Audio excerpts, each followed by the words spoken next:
اور میں اٹھ کر جگہ تبدیل کر لیتی تھی۔ میری چھوٹی بہو اپنا اسکول پڑھانے چلی جاتی تھی اور میری بڑی بہو اور میرے ہسبینڈ ہم تینوں ہی گھر میں ہوتے تھے۔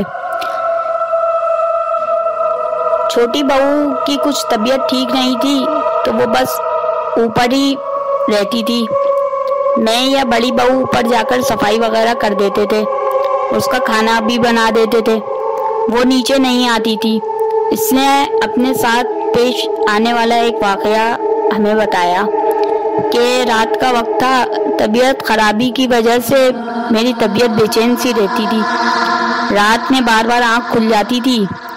ایک رات ایسے ہی آنکھ کھلی تو نظر الماری پر گئی، دیکھا تو الماری کے بیچ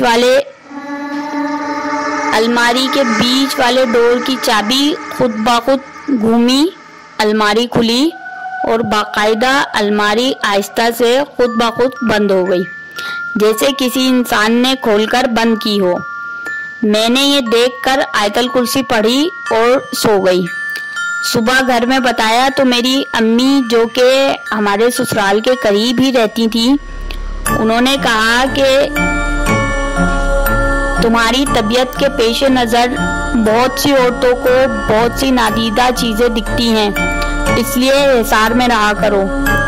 اور اسی دوران کچھ دن بعد مجھے ایک خواب آیا جس میں میں دیکھتی ہوں کہ ہمارے گھر کے صحن میں سے ایک دیگ نکلی ہے، اس پر بہت بڑا سا کالا سانپ بیٹھا ہے اور وہ انسانی آواز میں مجھے کہہ رہا ہے کہ اپنا بچہ دے دو اور یہ دیگ لے لو۔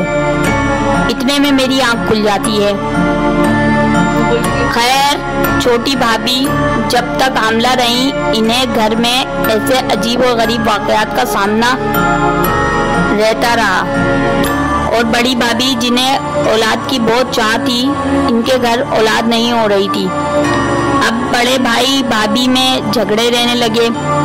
بھابھی بہت چڑچڑی ہو رہی تھی، وہ کہتی تھی میرا دل چاہتا ہے کہ میں اس گھر سے بھاگ جاؤں، عجیب بے چینی اور گھبراہٹ رہتی ہے اس گھر میں۔ حالانکہ بڑی بھابھی کی ساس ان کی سگی خالہ تھی، انہیں بہت پیار سے رکھا ہوا تھا اور بھابھی خود بھی بہت ملنسار اور اچھی تھی، لیکن دن بہ دن انہیں پتہ نہیں کیا ہوتا جا رہا تھا، چھوٹی چھوٹی باتوں پر لڑنا جھگڑنا شروع کر دیتی۔ آہستہ آہستہ گھر کا سکون تباہ ہونے لگا۔ انکل کی طبیعت بھی مسلسل خراب رہنے لگی، ان کا بائی پاس ہوا تھا، وہ مزید بیڈ سے لگ گئے۔ اب سب خاندان والے یہی سوچنے لگے کہ ایسی کیا بات ہے ان کے گھر میں جھگڑے ہونے لگ گئے ہیں، یہ سب تو آپس میں بہت مل جل کر رہتے تھے، شاید نظر لگ گئی ہے ان کی فیملی کو۔ اسی طرح سب چلتا رہا اور بڑے بھائی اور بھابھی کے جھگڑے بہت زیادہ ہونے لگے۔ آخرکار دونوں کی طلاق ہو گئی، بھابھی اپنے گھر چلی گئیں۔ اب گھر میں صرف پھپھو اور انکل ہی ہوتے۔ انکل ہارٹ پیشنٹ تھے، صرف اپنی نماز کے لیے ہی بیڈ سے اٹھ سکتے تھے، اور پھپھو اب پورے گھر میں اکیلے رہتی اور گھر بھی اکیلے سنبھالتی۔ شکیل بھائی جاب پر چلے جاتے، پھپھو سارا دن گھر میں اکیلی ہوتی۔ پھپھو بتاتی ہیں کہ ایک دن میں نے اپنی ساری بہنوں اور بھائیوں کی دعوت رکھ دی، گھر میں سب آئے ہوئے تھے، تو میری بھانجی ہیرا چھت پر کھیلنے گئی تھی۔ دوسرے کزن نے اس کو کہا کہ تم اوپر جاؤ، میں بیٹ بال لے کر آتا ہوں، اور خود وہ نیچے کھیل میں لگ گیا۔ ہیرا چھت پر اس کا انتظار کرنے لگی کہ اس نے دیکھا کہ چھت کے کارنر کی طرف ایک بکری کا بچہ ہے، اور وہ بچہ ایک انسانی بچے کی شکل میں تبدیل ہو گیا۔ ہیرا ڈر کر چیخنے لگی، سب ماموں وغیرہ اوپر بھاگے، انہوں نے دیکھا تو ہیرا بہت زور زور سے رو رہی تھی۔ اس نے سارا واقعہ بتایا کہ اس نے یہ سب کیا دیکھا ہے، اور وہ اس قدر ڈر گئی کہ اسے بہت دن تیز بخار رہا۔ اب گھر میں جو بھی جنات تھے وہ گھر کے مکینوں کو پریشان کرنے لگ گئے تھے۔ ایک دن پھپھو مغرب کی نماز پڑھنے بیٹھی تھی اور ان کے شوہر مسجد گئے ہوئے تھے نماز پڑھنے، تو پھپھو بتاتی ہیں کہ میں اکیلی نماز پڑھ رہی تھی مجھے نماز کے دوران محسوس ہوا میرے پیچھے کوئی ہے۔ میں نے شیطانی وسوسہ سمجھ کر اگنور کر دیا اور نماز پڑھتی رہی۔ سجدے میں گئی تھی کہ ایک عورت کی بڑی بھیانک آواز آئی، اٹھے گی نہیں کیا؟ جیسے کسی نے بہت غصے میں کہا ہو۔ میں ڈر کر سہم گئی لیکن حوصلہ نہیں ہارا اور بآواز بلند تلاوت کرتی رہی۔ نماز مکمل کرنے کے بعد ادھر ادھر دیکھا تو کچھ بھی نہیں تھا۔ لوگ جو بتاتے میں گھر میں جھاڑ پھونک کر دیتی، گھر میں سورہ بقرہ پڑھ کر پانی پر دم کر کے گھر کی دیواروں پر پھینک دیتی ہوں۔ جس نے جو بتایا وہ سب وظائف کیے، کچھ وقت کے لیے تو یہ سب رک جاتا ہے لیکن پھر تھوڑے دن بعد شروع ہو جاتا ہے۔ ہمارے گھر کے کونے میں الگ سے 2 باتھ روم بنے ہوئے تھے۔ وہ الگ ہی ویران سی جگہ ہے، وہ واش روم کوئی استعمال بھی نہیں کرتا۔ شکیل بھائی بتاتے ہیں کہ آدھی رات کو میری آنکھ کھلی تو نظر میری واش روم کے کمرے کی طرف پڑی تو میں نے دیکھا کہ ایک کالے کپڑے پہنے ہوئے عورت کمرے سے نکل کر سیدھا واش روم میں گئی ہے۔ اس دوران بھائی صاحب بھی نمازی تو وہ تھے ہی، اب تہجد وغیرہ بھی پڑھنے لگ گئے تھے اور اعتکاف میں بھی بیٹھے تھے تو وہ دین کے قریب ہو گئے تھے۔ مسئلے کو وہ سمجھ گئے۔ انہوں نے بتایا کہ میں تو سارا دن آفس میں ہوتا تھا، رات کو ہی آتا تھا۔ میری بیوی اور امی بتاتے تھے کہ گھر میں ایسا ایسا ہوا ہے لیکن میں ان کا وہم سمجھتا تھا اور یقین نہیں کرتا تھا۔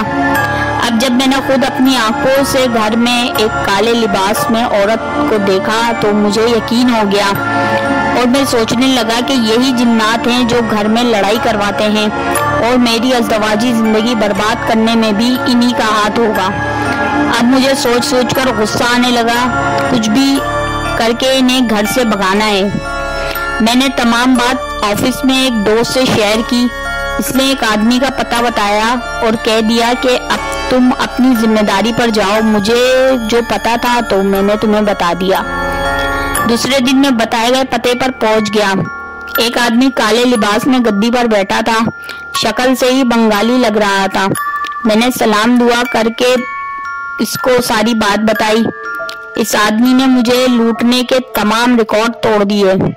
ظاہر سی بات ہے میں تو سمجھا ہی نہیں تھا، جب پیسہ سارا چلا گیا تو سمجھ آئی کہ یہ تو مجھے اچھا خاصی لوٹ چکا ہے۔ خیر، اس آدمی نے کہا کہ ایک بکرا لے آؤ، تمہارے گھر میں جو بھوت ہیں انہیں بکرے کی بھیٹ دینی پڑے گی۔ دوسرے دن بکرا خرید کر اسے دے دیا۔ اس نے کوئی تعویذ وغیرہ دیے جلانے تو ہم اپنے گھر پر بڑی خوشی خوشی لا کے تعویذ جلانے لگ گئے کہ اب گھر سے جنات بھاگ جائیں گے، لیکن اس کا الٹ ہی ہوا۔ میں دوپہر میں سو رہا تھا، مجھے امی کی آواز آئی، شکیل ادھر آؤ۔